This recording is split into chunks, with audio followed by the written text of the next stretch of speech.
Orang sok ingin dongeng-dongeng mah. Baheula anu paling favorit urang teh dongeng teh naon nya euy? Tukang celep. Lain lu curug na eta teh. Lain tukang celep aing nu keukeuh mah. Tukang celep. Hiji mangsa bangsat mau kaloteng. Berenang loteng teh bobo. Janelana teh kusena rusak. Ti kosebat teh bangsat teh labuh ka handap. Tut pae bangsat.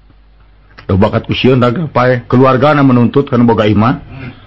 Tidak ridho ini sampai meninggal, terpaksa dilaporkan ke pengadilan. Ku pengadilan akhirnya nu boga imah ieu kudu dihukum gantung supaya paeh sarua. Ceuk nu boga imah ulah nyalahkeun simkuring galin saya nu salah mah. Anu salah mah tukang kai anu nyieun kusen ieu. Teu balik nyieunna matak jelema ti soledat. Dipanggil tukang kai, sia kudu digantung. Cek tukang kai tong nyalahkeun abdi. Tah awe tatangga nu baju beureum. Nu baju oranye. Nah, abdi nyelep baju komenat. Cek abdi hejo, nah dicelepna oranye. Lantaran katempos yang ngaganggu itu. Aya wae awewe eta teh make baju oranye. Awen baju oranye dipanggil, sia kudu dihukum gantung. Cek awen oranye ulah nyalakeun abdi nu salah mah tukang celep, Pak. Nah, abdi pan hayang baju teh saresna oranye, hayang hejo. Nah nganu dicelep oranye. Tukang celep dipanggil, sia kudu digantung. Gua bantah ka itu ka dieu, eueuh alasan terpaksa kudu digantung. Digantung aider teh algojon teh jelema belegu.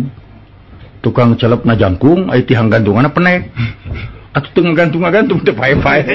Cek hakim geus dihukum we. Hese Pak cenah. Nah, jangkung teuing nya jelemana. Ai sia bodo-bodo teuing, neangan tukang celep penek. Tukang celep penek keur nyelep, hayo milu we. Naon? Digantung sia. Naon dos abdi penek sia. Barang geus digantung teh. Atos tuh. Adil karo saudara adil. Nah, pada eta alasan abdi naon make dihukum? Penek sia. Eta hukum meni gampang kitu nya Trun. Zaman ayeuna mah hukum teh. Model kitu. Aya kitu ayeuna Kakang. Hah? Hukum ayeuna di urang teh model kitu. Nya sigana mah. Waduh kecipta. Hukum teh kacida gampangna. Nya. Tah zaman ayeuna mah hukum teh teu hese. Nya, ta eta.